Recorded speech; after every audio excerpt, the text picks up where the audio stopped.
Baik, kita mulai Ibu sekalian. Bismillahirrahmanirrahim. Assalamualaikum warahmatullahi wabarakatuh.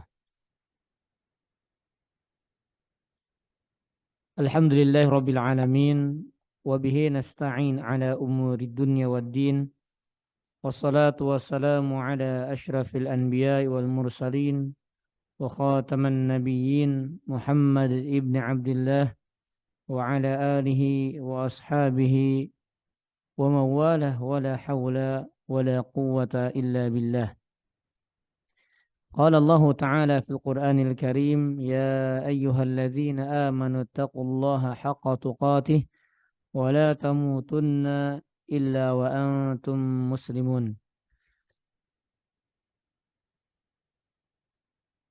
Amma ba'd, para ummahat, para akhwat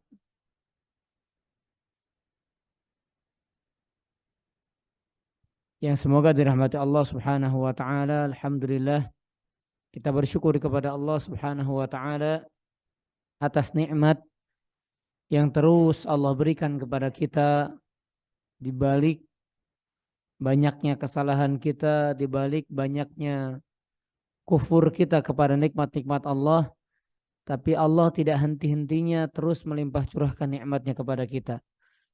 Masih diberikan kesempatan hidup, masih diberikan kesehatan, diberikan kelapangan, diberikan keamanan, dan nikmat-nikmat lainnya yang tidak bisa kita rinci satu demi satu.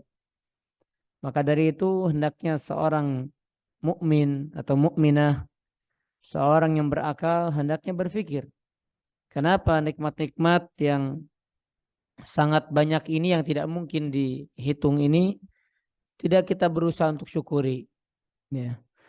Dan hendaknya kita semua juga muhasabah, introspeksi diri atas banyaknya kufur terhadap nikmat-nikmat Allah Subhanahu wa taala. Kemudian salawat dan salam semoga senantiasa terlimpah curahkan kepada Nabi kita Muhammad sallallahu alaihi wa ala alihi wasallam.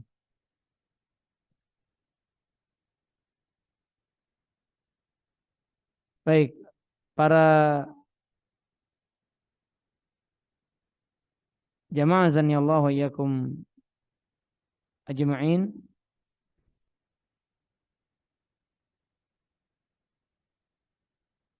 Kita akan lanjutkan kajian kita insyaallah di kajian tadabbur Quran surat Al-Baqarah, ya.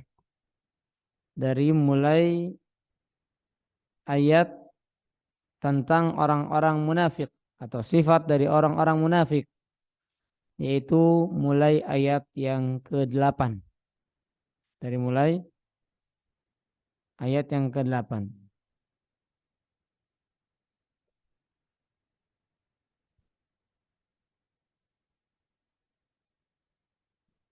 Allah Subhanahu wa taala berfirman, bisa dibuka mushafnya atau bisa melalui aplikasi. Kata Allah Subhanahu wa taala, "Wa minan nasi man yaqulu amanna billahi wa bil yaumil akhir wa ma hum bimu'minin." Dan di antara manusia ada yang berkata, kami beriman kepada Allah dan hari akhir. Jadi maksud dan di antara manusia maksudnya apa? Ada sebagian manusia. Karena kita sudah jelaskan di dalam pertemuan-pertemuan sebelumnya bahwa manusia itu hanya ada 3 golongan saja. Yang pertama mukmin atau muttaqin, yang kedua kafirin atau musyrikin, yang ketiga yang terlihat mukmin tapi hatinya kafir. Maka itu disebut dengan apa? Munafik. Ya, hanya 3 golongan ini saja. Mukmin, kafir, munafik. Maka sebagian manusia ada yang munafik. Nah, apa yang mereka katakan? Mereka berkata dengan lisan mereka, dengan mulut mereka, dengan ucapan-ucapan mereka, dengan kalimat-kalimat yang terlontar dari lisan mereka. Apa yang mereka katakan? Amanna billah, kami beriman kepada Allah, wabil yaumil akhir, dan beriman kepada hari akhir. Tapi apa kata Allah? Nah, Allah sendiri yang memberikan kesaksian atas hakikat mereka. Jadi Allah sendiri yang memberikan kesaksian atas hakikat kenyataan realita mereka. Apa kata Allah? Wa ma hum bimu'minin. Sedangkan mereka, atau padahal sesungguhnya mereka itu bukanlah orang-orang yang beriman. Jadi mereka mengaku beriman dengan lisan, tetapi Allah tahu isi hati mereka. Ternyata mereka tidak termasuk golongan orang-orang beriman, sekalipun lisan mereka, bahkan penampilan mereka, bahkan amalan perbuatan mereka bisa jadi terlihatnya Islam. Ya, makanya kita beri tema atau kita bahas kajian ini, kita berbicara tentang bahaya kemunafikan. Kenapa? Karena barangkali kita juga demikian, para ummahat. Barangkali kita demikian. Kita penampilannya muslimah, kita penampilannya syar'i, ya. Tapi ternyata kita mendustakan takdir Allah, kita tidak beriman, kita, ya intinya perbuatan-perbuatan munafik ada pada diri kita. Na'udzubillahi min dzalik. Dan tentunya ini kita enggak boleh merasa aman, merasa oh enggak mungkin saya gitu ya. Enggak boleh seperti itu, ibu-ibu sekalian. Nggak boleh kita merasa saya nggak mungkin, mustahil kalau saya begitu, ya jauh deh, kalau dari saya jauh deh, nggak mungkin. Nggak boleh seperti itu. Kenapa? Karena kita lihat para salaf dulu, orang-orang yang telah mendahului kita dari kalangan orang-orang saleh, baik itu sahabat-sahabat Nabi SAW dan orang-orang yang datang setelah mereka, ternyata mereka juga khawatir, takut diri mereka sudah berubah menjadi orang munafik. Bayangkan, takut diri mereka sudah berubah menjadi orang munafik. Jadi kalau mereka saja yang sudah dijamin surga, ibu-ibu sekalian, mereka sudah dijamin surga seperti Umar bin Khattab radhiyallahu anhu, dan sahabat-sahabat lainnya sudah dijamin surga, udah pasti kalau mati masuk surga, itu ya. Karena di masa hidupnya saja sudah dijanjikan oleh Rasulullah SAW, Umar fil jannah, Umar nanti masuk surga. Abu Bakar fil jannah, Abu Bakar nanti masuk surga. Utsman fil jannah, Utsman pasti masuk surga, gitu ya. Tapi ternyata sekalipun sudah mendapatkan jaminan surga, mereka khawatir terjangkit dalam diri mereka kemunafikan karena saking bahayanya. Begitu ibu-ibu. Nah, kita yang belum ada jaminan surga, ya, ibadah udah jelas nggak khusyuk, ibu-ibu ya. Zikir juga terbatas. Waduh, masih banyak lah PR kita. Kemudian apakah kemudian kita merasa aman dari sifat kemunafikan? Nah, ini hati-hati ya. Karena orang yang merasa aman justru orang yang paling mungkin terjerumus kepada kemunafikan. Nah, itu ya kaidahnya ibu-ibu sekalian. Jadi begini, Bu. Seperti riya, Bu ya. Tahu riya ya? Apa itu riya? Ada yang tahu riya? Apa itu riya? Ingin dipuji atau beramal, melakukan amal saleh bukan karena Allah, ingin mendapatkan sanjungan, ingin dilihat, ingin mendapatkan pujian, ingin mendapatkan jabatan dan lain sebagainya. Intinya riya itu dari kata ro'a, yara, artinya lihat. Berarti ibadahnya ingin dilihat, bukan dilihat Allah, tapi dilihat makhluknya dari kalangan manusia atau dari kalangan hamba-hamba Allah. Nah, maka siapa orang yang paling gampang terjangkit penyakit riya? Jawabannya orang yang paling gak takut kepada riya, gitu. Jadi orang yang paling merasa aman, oh saya gak bakal riya, maka dia adalah orang yang paling mudah riya. Tetapi orang yang paling khawatir, paling takut, aduh jangan-jangan ibadah saya tadi riya, jangan-jangan sedekah saya riya, jangan-jangan datang pengajian riya, jangan-jangan mengajarkan riya, jangan-jangan sholat riya, jangan-jangan baca Quran riya, ya, jangan-jangan berbuat baik membantu orang lain, berbagi kepada tetangga, jangan-jangan riya. Ya, misalnya begitu. Kalau dia semakin khawatir pada dirinya terjangkit riya, maka orang inilah yang akan paling selamat dari sifat riya. Nah demikian pula kemunafikan. Orang yang paling takut, paling khawatir terjangkit pada dirinya kemunafikan, maka orang ini akan semakin jauh dari sifat kemunafikan. Tetapi orang yang paling berani atau paling tidak takut, atau bahkan punya jaminan kalau saya ini jauh dari sifat kemunafikan, maka orang ini adalah orang yang paling mudah terjangkit pada dirinya sifat-sifat kemunafikan. Na'udzubillah min dzalik. Jadi artinya penting ternyata kita membekali diri kita dengan ilmu, kemudian menumbuhkan dalam diri kita rasa takut, rasa khawatir akan keburukan-keburukan. Karena kalau muncul rasa takut, muncul rasa khawatir, maka akan ada sikap waspada, ya, ada sikap kewaspadaan, ada sikap kehati-hatian dalam kita menjaga diri kita dari sifat-sifat keburukan tersebut. Ya, jadi ayat yang ke-8 ini ibu-ibu sekalian yang semoga dirahmati Allah Subhanahu wa taala menjelaskan kepada kita bahwa asalnya Allah langsung memberikan kesaksian atas ucapan-ucapan mereka. Ya, atas ucapan-ucapan mereka yang muncul dari lisan mereka, mereka mengaku beriman padahal kata Allah mereka bukanlah orang-orang yang beriman. Baik. Dan membahas tentang kemunafikan, apa definisi munafik? Atau apa definisi kemunafikan? Yang dimaksud dengan kemunafikan adalah izharul khair wa ibtalus syarr. Wa ibtalus syarr. Kemunafikan itu secara umum definisinya adalah menampakkan kebaikan dan menyembunyikan keburukan. Nah, pertanyaan dari saya, sering gak kita begitu? Kalau depan orang lain baik gitu ya, tapi kalau ketika sendirian buruk. Nah, hati-hati, itu sudah masuk definisi kemunafikan, ibu-ibu. Kalau depan orang lain baik gitu ya, depan orang lain rajin, depan orang lain getol gitu. Tapi kalau sendiri, oh boro-boro.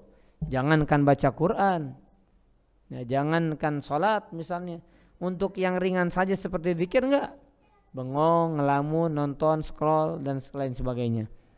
Maka orang yang menampakkan kebaikan namun menyembunyikan keburukan, ini masuk tanda atau masuk dalam definisi kemunafikan. Kemudian kemunafikan itu terbagi menjadi dua. Kemunafikan itu terbagi menjadi dua. Bismillah.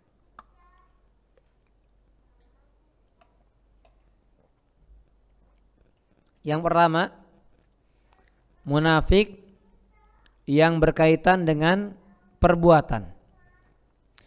Yang pertama, kemunafikan yang berkaitan dengan perbuatan. Yang kedua, kemunafikan yang berkaitan dengan akidah. Sekali lagi saya ulangi, yang pertama kemunafikan yang berkaitan dengan perbuatan. Yang kedua, kemunafikan yang berkaitan dengan perbuatan.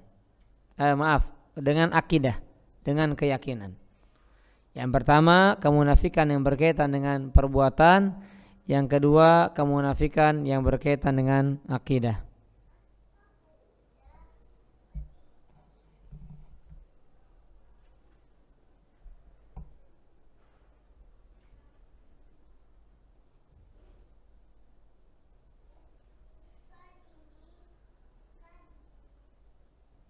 Baik.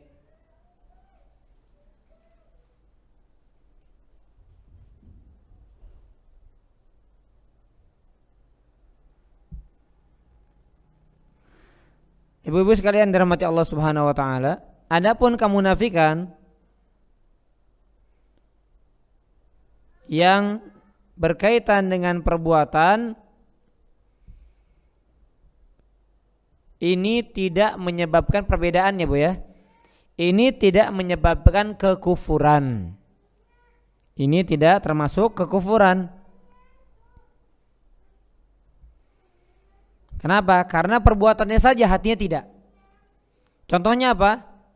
Contohnya adalah apa yang disabdakan Nabi sallallahu alaihi wasallam. Ya, kata Nabi, ayatul munafik salas. Tanda kemunafikan ada 3. Apabila berbicara maka dia apa? Berbohong, berdusta. Apabila diberi amanah maka dia berkhianat. Dan apabila dia apa satu lagi? Berjanji, maka dia mengingkari, ya, atau mengingkar janji. Ada satu lagi dalam hadis lain.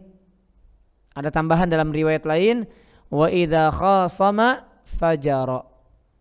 Dan apabila dia berselisih maka dia berbuat zalim atau jahat. Jadi gimana caranya dia menang? Gimana caranya dia di pihak yang benar padahal dia tahu dia zalim, ya, tapi berselisih. Maka orang yang melakukan seperti ini, dia munafiknya hanya pada perbuatan bukan keyakinan, sehingga tidak mengeluarkan dari Islamnya, ibu-ibu ya. Jadi kalau ada orang bohong, dosanya besar, ini dosa dan tanda orang munafik, tapi enggak kafir. Ada orang dikasih amanah, tapi dia tidak amanah, maka dosa besar, tapi tidak kafir. Ada orang berjanji tapi ingkar, maka dosanya besar, tapi tidak kafir. Ada orang berselisih, berbuat zalim, maka dosa besar, tetapi tidak kafir. Ya, walaupun tidak kafir. Nah, meskipun demikian, sekalipun tidak kafir, tapi ingat, berarti dia punya tanda kemunafikan dalam dirinya. Karena perbuatan-perbuatan tadi dikhususkan oleh Nabi SAW bahwasanya perbuatan-perbuatan tadi adalah tanda-tanda orang munafik, ibu-ibu. Ya, tanda-tanda orang munafik. Jadi harus takut. Jangan karena ini kan enggak kafir, ya, bukan perbuatan kufur, tapi dia harus takut. Baik, kemudian yang berikutnya yaitu kemunafikan yang berkaitan dengan keyakinan atau dengan akidah. Dengan keyakinan atau akidah.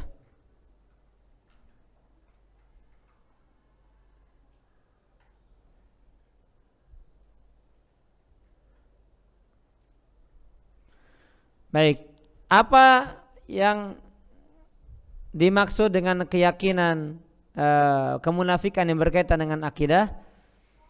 Yaitu kemunafikan yang mengeluarkan dari keislaman.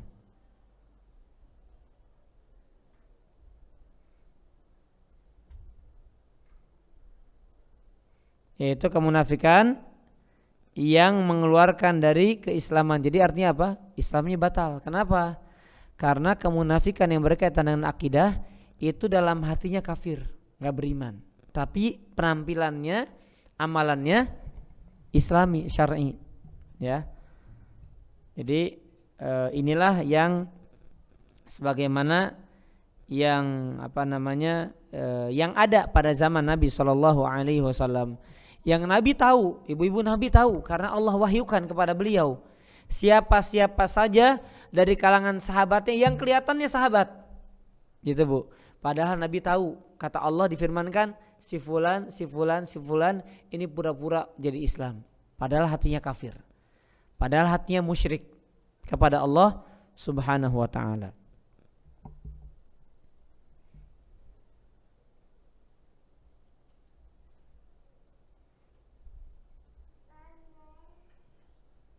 Baik. Yang berikutnya para ummahat yang semoga dirahmati Allah Subhanahu wa taala. Allah Subhanahu wa taala mengatakan di ayat yang ke-9. Kata Allah, yukhadi'una Allaha walladzina amanu wama yakhda'una illa anfusahum wama yash'urun.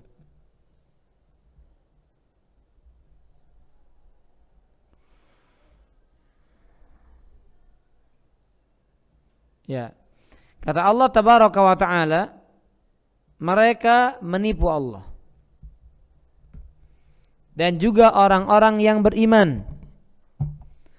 padahal mereka hanyalah menipu diri sendiri tanpa mereka sadari. Jadi dengan mereka, nah ini maksud ayatnya Bu ya, dengan mereka menampakkan keislamannya, kata-katanya ya, kemudian perbuatannya.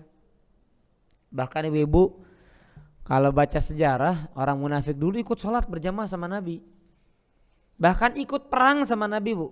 Bayangkan, kan jihad aja ikut mereka. Nah tapi ibu-ibu, kondisi sholat orang munafik dengan orang beriman sama atau beda? Sama atau beda? Nah ibu-ibu, kondisi sholat orang munafik dengan orang beriman sama atau beda? Sama, kondisinya beda ya. Maka dari itu banyak ayat Al-Quran atau ada beberapa ayat Al-Quran yang menjelaskan kondisi sholat orang munafik. Artinya apa? Ayat tersebut menjelaskan orang munafik juga sholat, tapi kondisinya beda. Apa kondisi yang berbeda? Di antaranya Allah mengatakan dalam surat An-Nisa, ya, di dalam surat An-Nisa Allah mengatakan yukhadi'un Allah wa khadi'un wa idza qamu ila sholati qamu kusala. Kalau mereka sholat maka sholatnya dalam keadaan malas. Nah berarti disebutkan kondisinya. Jadi kalaupun mereka sholat, sholatnya dalam keadaan malas. Yang kedua, kalau mereka sholat, sholatnya dalam keadaan riya, ingin dipuji, ingin dilihat, ingin disanjung oleh manusia. Yang ketiga, kalau mereka sholat, wala yadhkurunallaha illa qalila, mereka tidak mengingat Allah kecuali sedikit. Berarti apa? Sholatnya nggak khusyuk Bu. Jadi hati-hati Bu, kalau pada diri kita ada 3 sifat ini pada sholat kita, maka jangan-jangan kita orang munafik Bu. Sholatnya dalam keadaan malas, sholatnya dalam keadaan ingin disanjung, ingin dipuji, bukan karena Allah. Sholatnya gak khusyuk kecuali sedikit aja. Misalnya di awal takbir aja khusyuk, sampai salam udah blank misalnya. Ini tanda sholat orang-orang yang munafik Bu.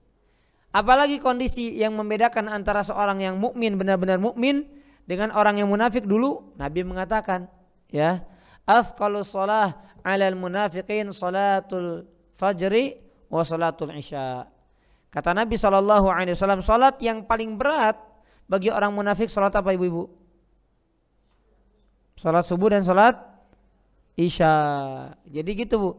Kalau salat subuhnya mereka suka nggak ada. Kenapa? Gelap. Isya gelap. Jadi mereka nggak ada. Sehingga bagi mereka itu salat yang paling berat. Nah maka jangan sampai kita demikian ibu-ibu sekalian. Jangan sampai kita merasa berat untuk salat subuh, jangan sampai kita merasa berat untuk salat isya, ya.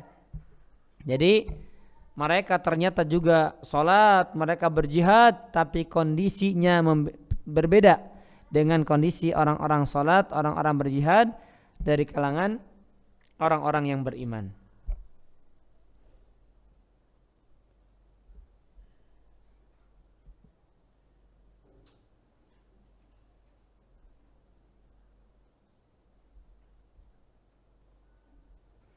Baik, yang berikutnya. Kata Allah Subhanahu wa taala di ayat yang ke-9 ini, mereka menipu Allah. Jadi tadi menipu dengan apanya? Dengan penampilannya, ya. Pertanyaannya, tapi Allah tahu atau tidak hati mereka? Allah tahu. Allah tahu hati semua manusia ibu-ibu sekalian. Karena sebagaimana hadis Nabi bahwasanya semua hati manusia itu ada dalam genggaman jari jemari Allah. Jadi ada pada 2 jari daripada jari jemari Allah Subhanahu wa ta'ala. Sehingga Allah tahu kondisi hati mereka sekalipun mereka hendak, jadi itu bahasanya sebetulnya, sekalipun mereka hendak menipu Allah tapi mereka tidak bisa menipu Allah. Sedangkan mereka ternyata hanya menipu diri-diri mereka sendiri. Karena Allah Maha tahu gitu. Mereka nganggapnya Allah gak akan sadar, Allah gak akan tahu. Allah gak akan bisa tahu isi hati manusia. Tapi ternyata mereka hanya menipu diri mereka sendiri, sedangkan mereka tidak sadar. Baik, di ayat yang ke-10 Allah mengatakan fi qulubihim maradun fazadahumullahu marada. Dalam hati mereka ada penyakit, lalu Allah menambah penyakit itu. Walahum adzabun alimum bima kanu yakdzibun. Kata Allah, dan mereka mendapatkan azab yang pedih karena mereka berdusta. Tuh, Bu, ya, tanda orang munafik itu suka bohong, pandai berdusta, jago ngomong. Nah, itu tanda-tanda orang munafik. Apa yang dimaksud penyakit yang Allah timpakan di dalam hati orang munafik? Nah, ini dicatat atau diingat atau diperhatikan secara baik. Fi qulubihim marad. Nah, ibu-ibu, kata Allah, di dalam hati mereka ada penyakit. Apa penyakitnya? Maradu syakki wa syubhat wan nifaq, yaitu penyakit yang namanya keraguan-raguan, penyakit yang namanya syubhat, dan penyakit yang namanya kemunafikan. Jadi mereka itu ragu-ragu, ragu sama keimanan, ragu kepada hari akhir, ragu kepada Allah, ragu kepada takdir, ragu mereka. Itu orang beda dengan orang beriman kan, tertancap mantap imannya, sehingga dia yakin adanya Allah, yakin ada hari akhir, yakin ini perintah Allah, yakin ini larangan Allah, yakin. Sekalipun bahkan terkadang gak masuk akal gitu, gak nyampe akal kita, tapi mereka yakin. Nah, orang munafik Allah subhanahu wa ta'ala timpakan kepada mereka penyakit keraguan-raguan dan penyakit syubhat, kerancuan, penyimpangan, juga penyakit kemunafikan. Ya. Baik.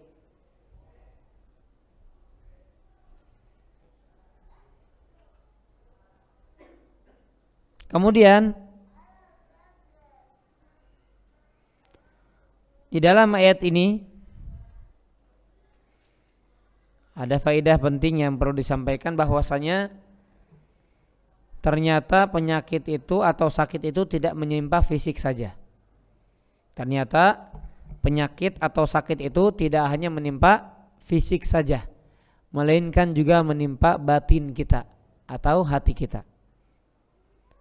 Dan mana yang lebih berbahaya, ibu-ibu? Penyakit fisik atau penyakit hati? Penyakit hati. Sehingga mana yang lebih difokuskan, yang lebih kita prioritaskan? Menjaga hati atau menjaga fisik? Menjaga hati, Bu. Tapi kebanyakan kita gimana, Bu? Wah, dari mulai wajahnya, Bu, ya maaf, dirawat. Dari mulai tangannya dirawat, Bu. Bahkan ada perawatan kuku juga dirawat, Bu. Masya Allah. Saking diperhatikannya fisik kita, Bu. Kuku ada apa disebutnya saya nggak tahu ya. Wah, dibentuk-bentuk itu, Bu, ya. Kalau laki-laki potong-potong aja, kadang kelebihan sampai kesakitan, kadang kurang, Bu, ya. Tapi kalau dari kalangan akhwat, subhanallah, ya. Jadi artinya apa?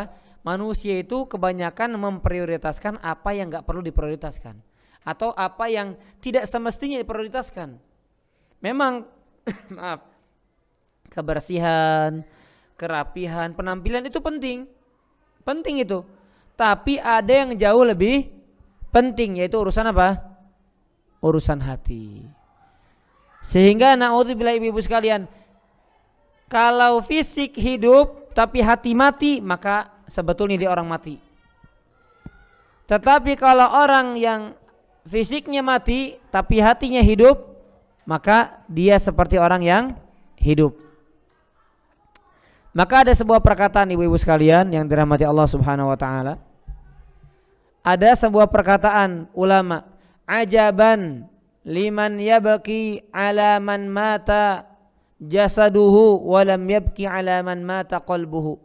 Aku heran atau sungguh mengherankan, sungguh menakjubkan, ada orang, atau misalnya seperti ada anak menangisi orang tuanya yang meninggal, padahal yang meninggal adalah fisiknya. Dan aku heran ketika dia menangisi, dan aku heran ketika dia tidak menangisi orang yang mati hatinya, sekalipun fisiknya hidup. Bisa dipahami, ibu-ibu?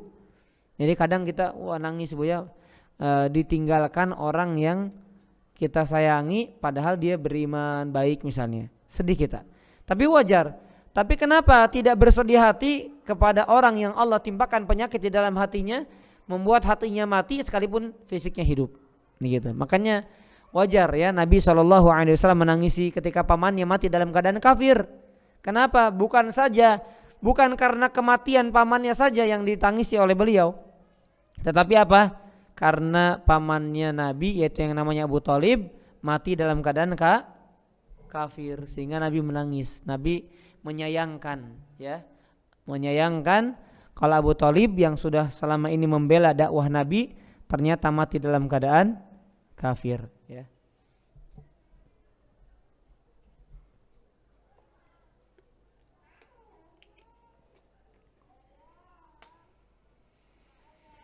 Baik.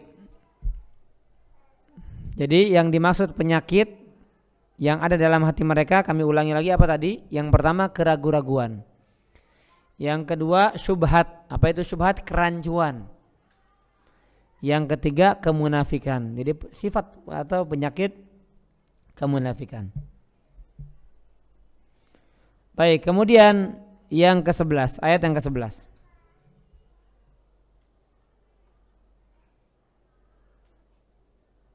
Ada faedah yang belum saya sampaikan di ayat yang ke-10. Ayat ini juga tadi selain daripada bahwasanya hati juga bisa berpenyakit, sebagaimana fisik bisa tertimpa penyakit atau terjangkit penyakit, maka faedah yang berikutnya juga berkaitan dengan ayat yang ke-10 adalah bahayanya dusta, ibu-ibu. Bahayanya dusta. Jadi jangan digampangan, Bu. Kadang sekarang zaman orang gampang banget bohong, Bu. Gampang banget bohong. Apalagi dihiasi dengan apa? Maaf, bercanda. Ya makanya ada kalimat apa? Tapi bohong, kan gitu. Ya, tapi bohong itu enggak boleh, Bu. Ya, misalnya saya udah ini, tapi bohong. Ya berarti bohong, dia ngaku lagi, Bu. Ya padahal bohong, saya tanya, Bu, dosa kecil atau dosa besar? Bohong itu dosa kecil atau dosa besar? Tapi bohongnya bohong sedikit, Bu. Sama aja, ya.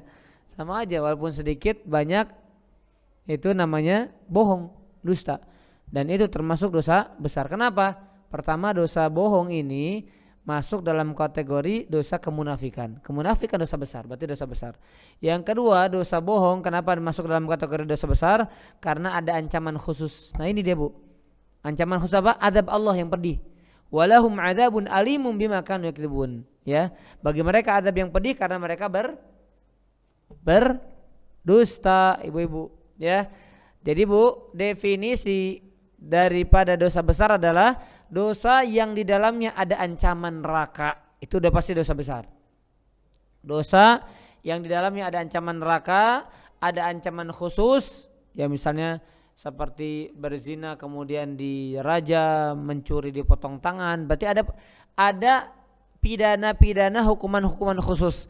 Maka kalau ada dosa yang ada hukuman khusus di dunia dan terancam di akhirat masuk neraka, ya, terancam tidak masuk surga, maka dosa tersebut masuk dalam kategori dosa besar, ya. Dan dalam hadis Nabi SAW, ibu-ibu sekalian, Nabi mengatakan innal kadhiba yahdi ilal fujur. Sesungguhnya dusta itu akan menghantarkan kepada perbuatan jahat, perbuatan zalim. Wa innal fujura yahdi ilan nar. Dan sesungguhnya perbuatan jahat, perbuatan zalim akan menghantarkan kepada api neraka.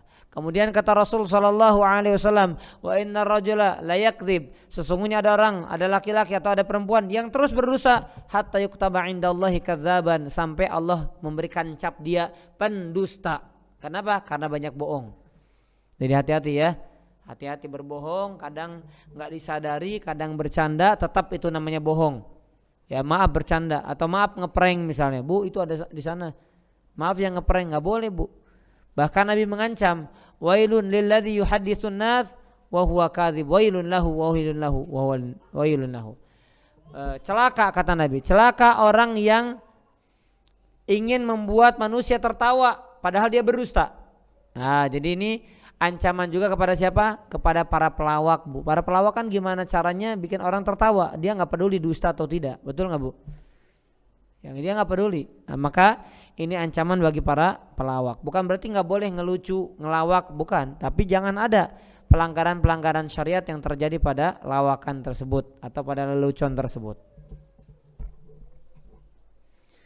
Baik, kemudian ibu-ibu sekalian, para ummahat, para akhwat yang semoga dirahmati Allah Subhanahu wa taala.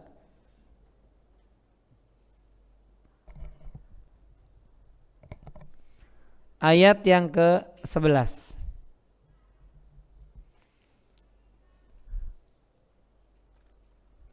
Wa idza qila lahum la tufsidu fil ardi qalu innama nahnu muslihun Kata Allah, dan apabila dikatakan kepada mereka, janganlah berbuat kerusakan di bumi. Mereka menjawab, sesungguhnya kami justru orang-orang yang melakukan perbaikan. Sesungguhnya kami justru orang-orang yang melakukan perbaikan. Nah, jadi para jamaah, para ummahat rahimani wa rahimakumullah taala, orang munafik ini kalau dikasih tahu ngeyel gitu. Kalian jangan merusak. Enggak kok, justru saya berbuat baik gitu. Ya, ini perkataan mereka. Baik, apa yang dimaksud dengan kerusakan di sini, ibu-ibu sekalian? Yang dimaksud dengan kerusakan di sini adalah perbuatan kufur dan maksiat. Bu. Jadi setiap orang kafir sebetulnya merusak bumi, Bu. Setiap orang bermaksiat sebetulnya merusak bumi. Itu, Bu. Ya. Jadi bukan sekedar ada memang yang perbuatan-perbuatan duniawi yang bisa merusak bumi, seperti apa? Buang sampah sembarangan, membakar hutan, sembarangan menebang pohon misalnya, Bu ya. Nah, itu termasuk merusak bumi. Tapi kerusakan yang sesungguhnya adalah dengan kita berbuat dosa. Rusak bumi, Bu, dengan kita berbuat dosa. Dan bukti nyata kalau ada sesuatu yang berubah karena perbuatan dosa, ada yang tahu nggak, Bu? Ada sesuatu yang berubah, Bu, karena perbuatan dosa. Apa itu? Hajar Aswad, Bu. Hajar Aswad tadinya warna apa? Nggak tahu, Bu? Hajar Aswad itu tadinya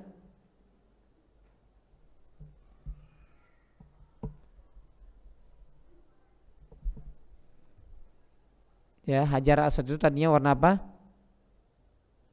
Putih, Bu. Ini turun dari surga warna putih. Kemudian dibuat hitam karena dosa-dosa Bani Adam.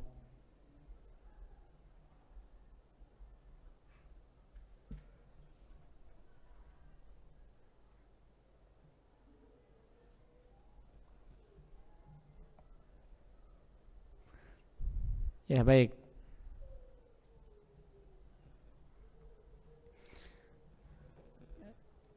Sebagaimana ini saya ingat-ingat dulu hadisnya, Bu ya. Sebagaimana dalam hadis yang sahih, Nabi SAW mengatakan,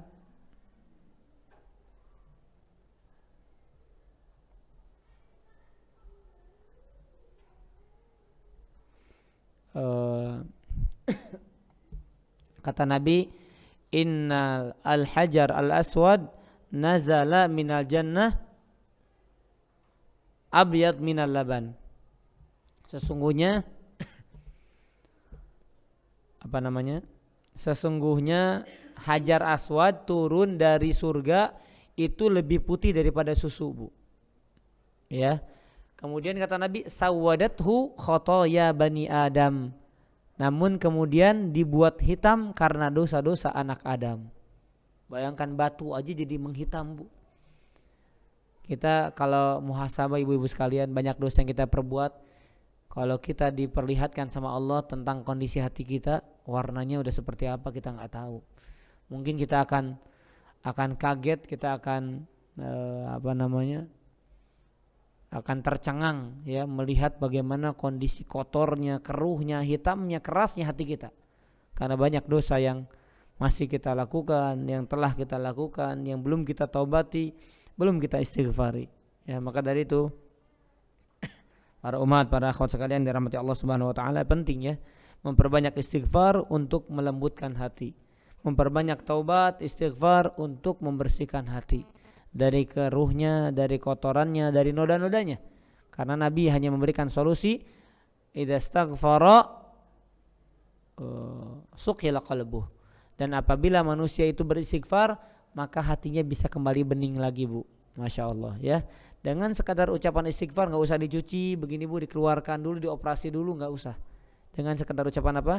Istighfar yang tumbuh dari hati yang terdalam, kita penyesalan, kita memohon ampun sama Allah, memohon taubat kepada Allah, maka Allah Subhanahu wa taala mudah-mudahan mengampuni dosa-dosa kita. Amin ya rabbal alamin.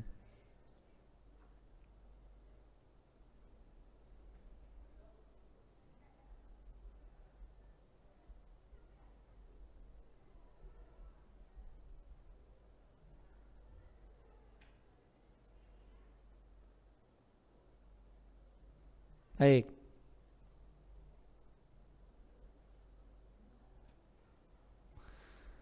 Kemudian para ummahat yang dirahmati Allah Subhanahu wa taala,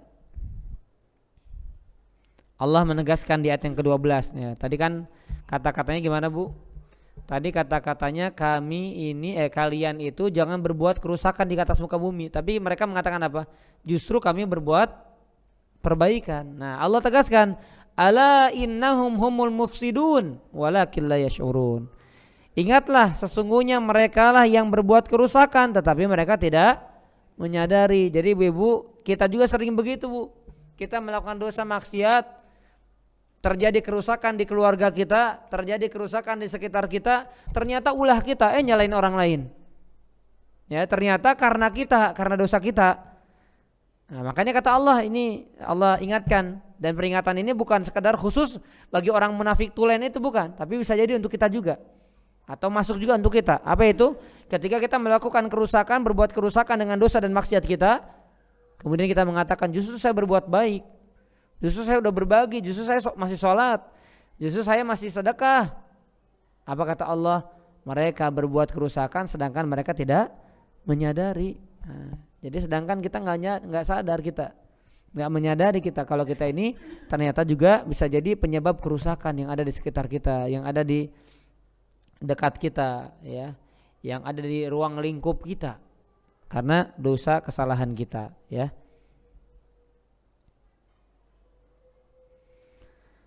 Baik, kemudian yang berikutnya para ummahat yang semoga dirahmati Allah Subhanahu wa taala, ayat yang ke-13. Wa idza qila lahum aminu kama amanan nasu qalu anu'minu kama amanas sufaha ala innahum humus sufaha walakin la ya'lamun. Kata Allah, dan apabila dikatakan kepada mereka, berimanlah kamu sebagaimana orang lain telah beriman, mereka menjawab apa? Apakah kami akan beriman seperti orang-orang yang kurang akal itu beriman? Jadi subhanallah, Bu. Orang munafik udah pendosa, kemudian merendahkan, menjelekan orang beriman. Jadi orang beriman dikatakan apa? Orang-orang yang kurang akal. Waduh, Bu, bahaya ini, Bu, ya. Dan ini sudah terkumpul pada dirinya kemunafikan, pada dirinya ada kesombongan juga. Kenapa? Karena hakikat sombong menolak kebenaran dan merendahkan orang lain. Berarti kan ketika mereka mengucapkan tuh orang-orang yang kurang akal tuh orang beriman, masa kami harus beriman sebagaimana orang-orang kurang akal itu beriman? Begitu ucapan mereka. Kemudian kata Allah apa? Ingatlah, sesungguhnya mereka itulah orang-orang yang kurang orang munafik maksudnya, ya. Ingatlah, sesungguhnya mereka itulah orang-orang yang kurang akal, tetapi mereka tidak tahu, ya. Jadi orang munafik nuduh orang beriman kurang berakal, tetapi ternyata orang munafiklah yang kurang akal, tapi mereka tidak tahu, ya.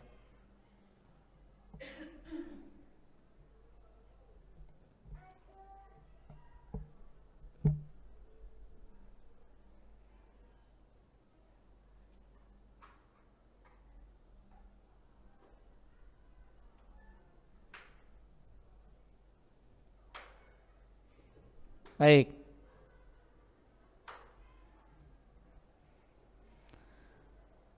Sedikit lagi, Bu, ya, insyaallah sampai minimal sampai ayat yang ke-14 insyaallah, ya. Jadi kita bahas faidah-faidahnya. Ya, kalau ada pertanyaan boleh disiapkan dari sekarang, Ibu-ibu, ya. Atau yang terfikir bisa ditanyakan langsung juga boleh. Kata Allah Subhanahu wa taala, wa idza laqul ladzina amanu qalu amanna wa idza khalau ila syayatinihim qalu inna ma'akum innama nahnu mustahzi'un. Dan apabila mereka berjumpa dengan orang yang beriman, mereka berkata, kami telah beriman. Bu, kalau orang munafik ketemu sama orang beriman, maka mereka mengatakan apa? Kami beriman.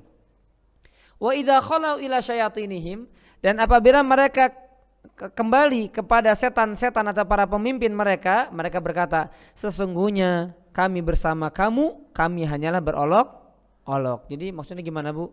Jadi orang munafik itu berpenampilan seperti orang beriman, seperti orang Islam, gabung dengan orang Islam.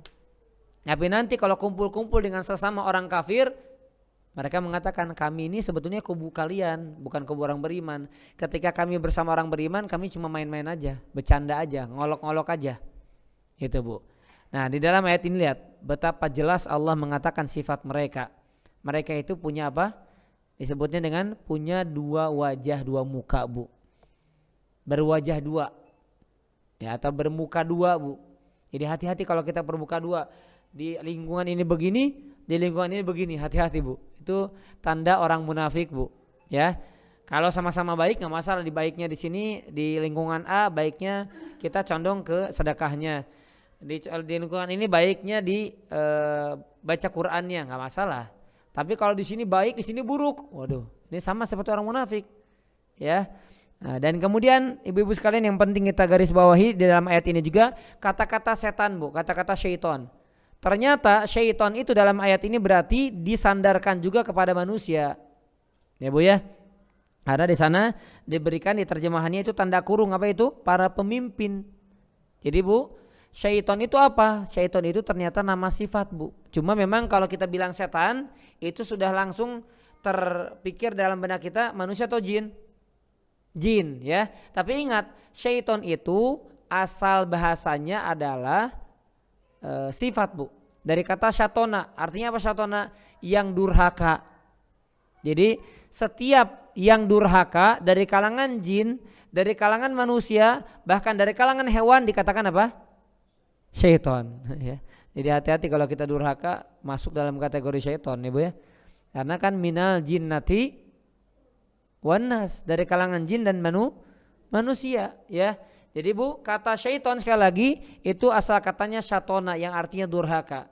Berarti setiap yang durhaka dari kalangan manusia, dari kalangan jin, dari kalangan hewan, maka berarti dia disifati dengan syaitan. Walaupun ketika kita bicara syaitan, maka terfikir dalam benak kita adalah syaitan adalah kalangan jin, jin yang tercipta dari apa?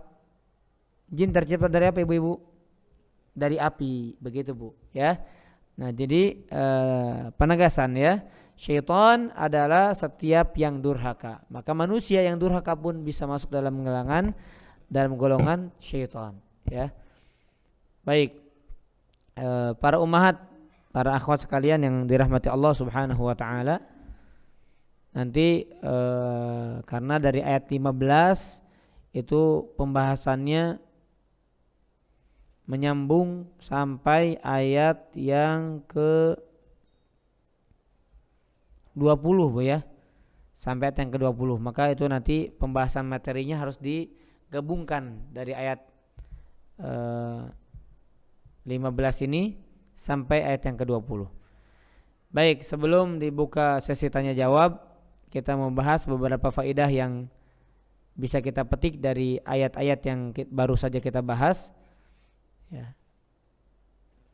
Apa yang tadi sudah disampaikan mungkin juga bisa jadi terulang ya.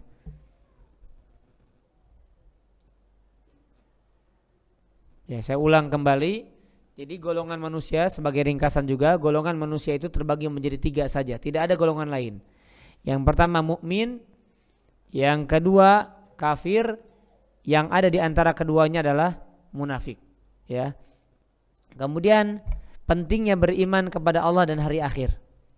Pentingnya beriman kepada Allah dan hari akhir. Karena di dalam Al-Quran, dalam hadis itu sering digabungkan antara iman kepada Allah dan iman kepada hari akhir, gitu Bu. Sering digabungkan, digandengkan Bu.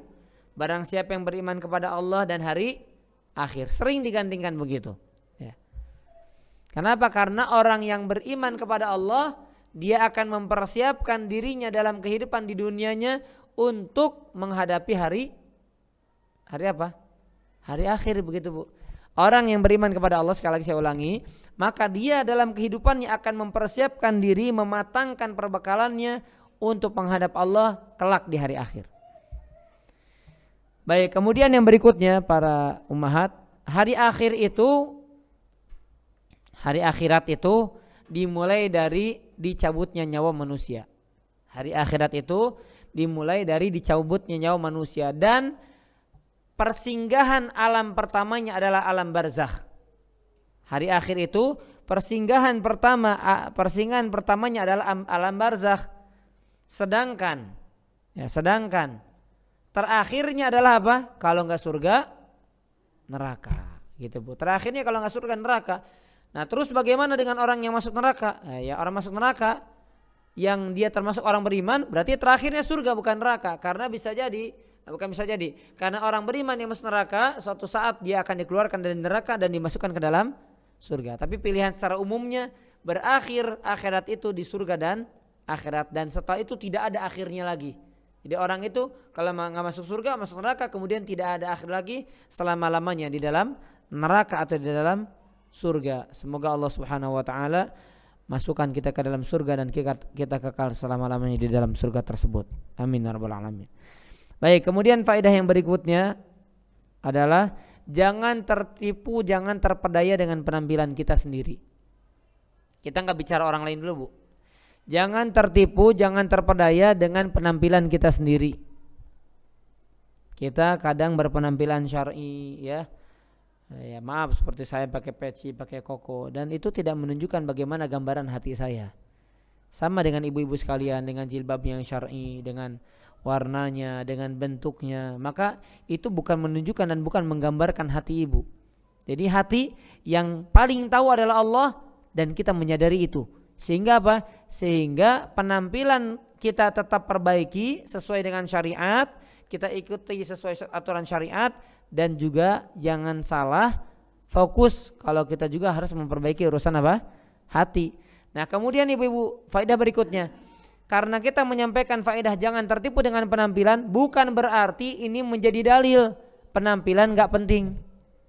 Nah, kan sekarang banyak ya, bahkan kemarin ada Habib yang wawancara dengan artis nggak pakai jilbab, kemudian mengatakan apa? Yang penting jilbabin dulu hatinya, gitu. Yang penting jilbabin dulu hatinya, karena sejatinya jilbab itu kan untuk menutupi kekurangan. Nah, sekarang hatinya rusak nggak dijilbabin, kemudian penampilan rambutnya ditutupin untuk apa? Sedangkan hatinya rusak. Ini syubhat, Bu ya. Dan ini banyak ya, ada Habib muda, ada segala macam, Bu. Ya, orang-orang yang punya pemikiran menyimpang, ini membuat kerancuan di tengah-tengah kaum muslimin. Hati-hati. Ya, kita perlu waspada dengan ustadz-ustadz atau dai-dai seperti itu. Baik, kemudian bahayanya penyakit hati. Apa bahaya penyakit hati? Di antaranya bahaya penyakit hati akan timbul pada fisik. Ya. Makanya orang yang punya penyakit hati, bagaimana dia akan ruku sujud, Bu? Bagaimana? Berat, Bu. Sekalipun bisa nggak ruku, bisa dia ruku, bisa nggak sujud, tapi karena penyakit hati yang juga belum sembuh, yang belum diusahakan untuk dihilangkan, sehingga penyakit-penyakit yang dalam hati ini membuat fisiknya lemah. Allah nggak kasih kekuatan kepada fisiknya untuk ruku, sujud, lisannya sibuk zikrullah, lisannya baca kalimat-kalimat Allah, itu berat. Kenapa? Karena masih ada penyakit hati yang kronis yang ada di dalam hatinya. Na'udzubillah min dzalik. Maka lihat ke perkataan Utsman, ibu-ibu sekalian. Kata Utsman, "Lau tahurat qulubukum", seandainya hati kalian bersih, maka kalian nggak akan pernah capek, nggak akan pernah kenyang baca Quran. Sekarang pada kenyataannya gimana, Bu? Satu hari 1 juz pasti enggak. 1 hari 2 juz apalagi. 1 hari 5 juz, waduh boro-boro. Kecuali mungkin Ramadan. Ya. Nah, maka ini menunjukkan apa? Menunjukkan berarti hati kita masih kotor, Bu. Masih banyak penyakitnya yang harus segera disembuhkan. Baik, kemudian hakikat dari kerusakan yang sesungguhnya adalah karena perbuatan dosa dan maksiat. Karena perbuatan dosa dan maksiat, baik itu di lautan ataupun di daratan, terjadi kerusakan itu karena dosa. Ya, silakan dicatat ayatnya, yaitu surat Ar-Rum, Bu. Surat Ar-Rum. Ya. Di dalam ayat yang ke-41, Bu. Surat Ar-Rum ayat 41. Kata Allah, "Dhaharal fasadu fil barri wal bahri bima kasabat aydin nas." Telah nampak kerusakan di daratan dan di lautan karena ulah tangan-tangan manusia, karena perbuatan dosa manusia. Itu kata Allah. Jadi ayat ini dengan jelas menegaskan kepada kita kerusakan itu terjadi timbul karena ulah manusia, yaitu karena dosa dan maksiat mereka. Dosa dan maksiat kita juga. Baik, kemudian faedah berikutnya, ibu-ibu sekalian yang dirahmati Allah Subhanahu wa taala. berhati-hati terhadap perbuatan yang sering tidak disadari. Jadi kita memang harus menyadarkan diri agar kita berbuat sadar. Nah, sedangkan mereka orang munafik itu banyak berbuat sesuatu, kata Allah, walakin la yash'urun, tapi mereka enggak sadar. Nah, sehingga ibu-ibu sholat harus sadar, zikir harus sadar, ngaji Quran harus sadar, pengajian harus sadar. Jangan sholat bengong, pengajian bengong, zikir bengong. Jadi ketika khusyuknya ketika apa? Ketika cari dunia baru khusyuk. Nah, jangan seperti itu ya.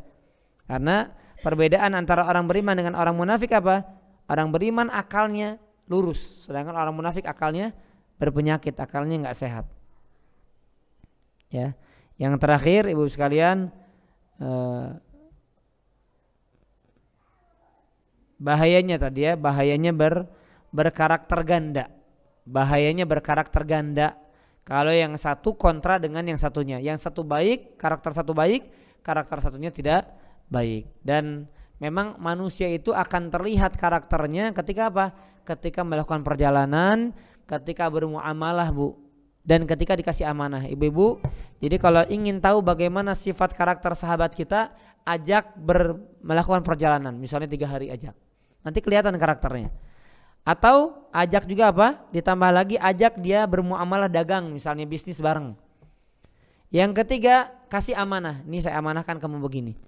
Akan terlihat dan akan nampak bagaimana karakternya. Ini karena kata Umar. Jadi ada seorang sahabat Nabi memuji temannya. Ini orang baik, masya Allah, orang benar ini, masya Allah. Kata Umar, engkau tidak bisa menilai seseorang sampai engkau melakukan 3 hal. Ajak dia perjalanan safar, kemudian ajak dia bermuamalah, berdagang bersama, dan berikan dia amanah. Maka akan lihat baik atau buruknya orang tersebut. Ya, jadi kalau kita ingin menyeleksi orang seperti itu, Bu. Ya, wallahu a'lam bishawab. Baik. Ibu-ibu dan para ummahat, demikian yang dapat kami sampaikan dari pengajian kita pagi menjelang siang hari ini. Wallahu a'lam bishawab. Kurang lebihnya kami mohon maaf. Silahkan kalau masih ada hal yang ingin ditanyakan, ada hal yang masih belum dipahami, ingin ditanyakan, kami persilahkan. Wallahu a'lam bishawab.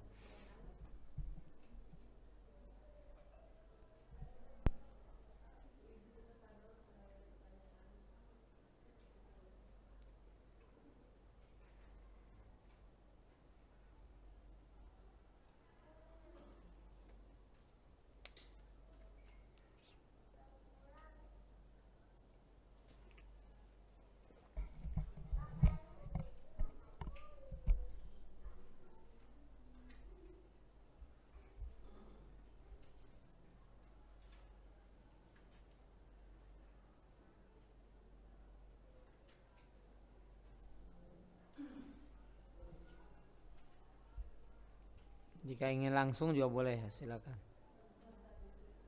Oh iya, baik, Bu.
Baik, ada pertanyaan. Kondisi munafik tadi di Quran surat An-Nisa ayat berapa? Ya baik, ya tadi tidak sebutkan ayatnya. Yaitu di surat An-Nisa ayat yang ke-142, Bu. Nah, Ibu boleh diingat-ingat ayat tersebut 142. Kalau kondisi sholat kita seperti itu, maka jangan-jangan kita adalah orang munafik. Sholat malas, sholat riya, sholat tidak khusyuk. Pertanyaan yang kedua, apakah orang Islam akan masuk surga semua? Maka jawabannya ya, pasti, Bu. Orang yang mati dalam keadaan Islam pasti masuk surga, sekalipun masuk neraka dulu. ya. Maka pertanyaan di sini, walaupun banyak dosa, ya banyak dosa bisa jadi dihapuskan sama Allah, diampuni, atau diazab dulu di neraka, diazab dulu di alam kubur. Tapi nanti ujung-ujungnya pasti masuk surga kalau dia masih ada imannya, ya. Wallahu a'lam bishawab.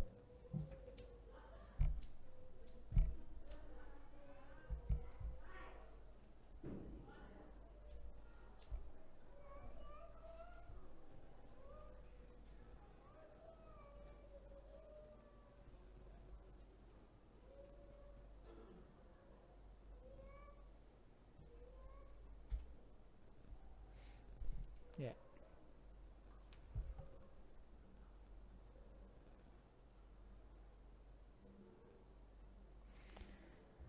Tips agar dijauhkan dari sifat kemunafikan. Ya bagus. Ini pertanyaan plus agar tambahan materi yang sebetulnya ini akan disampaikan nanti Ibu ya setelah selesai, tapi nggak masalah kita sampaikan secara umum dulu. Untuk terhindar atau dijauhkan dari sifat kemunafikan, pertama adalah berdoa. Ada doanya ya. Ada doanya, diantaranya ya kalau kita belum hafal boleh, ya Allah hindarkan aku dari kemunafikan. Ya Allahumma inni a'udzubika minal kufri wasyirki wan nifaqi dan lain sebagainya. Ya Allah, aku berlindung dari kemunafikan, kesyirikan, kekufuran. Nah itu doanya. Jadi doa ini penting dalam kehidupan, termasuk dalam terhindarnya dari kita dari keburukan-keburukan, itu berdoa. Kemudian yang kedua, ilmui. Ya, ilmui tanda-tanda kemunafikan untuk kita kemudian membekali diri dengan ilmu tersebut agar kita bisa menghindarkan diri kita dari sifat-sifat itu. Karena ada Nabi SAW mengatakan kalau 4 sifat tadi Bu, ngomong berdusta, janji ingkar, amanah tidak dipenuhi, kemudian ketika berselisih dia berbuat zalim. Kalau 4 ini ada pada diri seorang dan terus senantiasa dikerjakan, kata Nabi, maka bisa jadi dia menjadi orang munafik tulen. Kata Nabi itu bisa menjadi munafik tulen.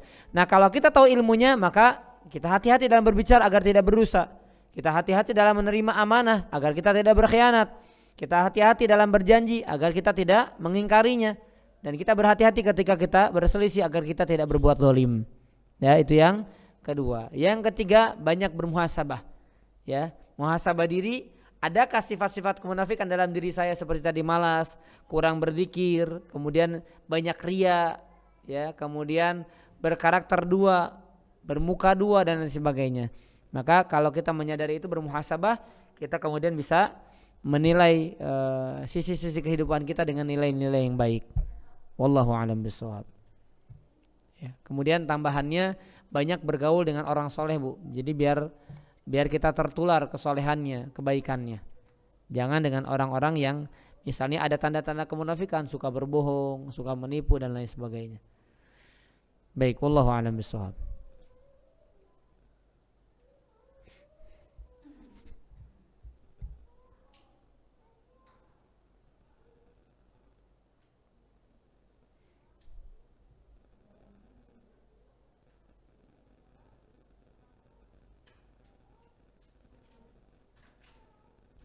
Baik, cukup? Tidak ada? Baik. Baik, terima kasih para ummahat, para akhwat yang sudah hadir. Alhamdulillah. Kita sudah bahas tadi ya sampai pembahasan sebagian orang-orang munafik.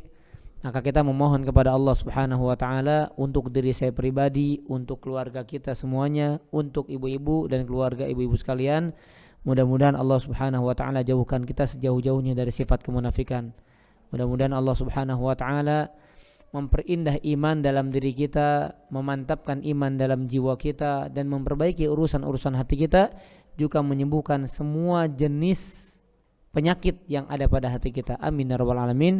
Demikian barangkali yang dapat kami sampaikan, kurang lebihnya kami mohon maaf.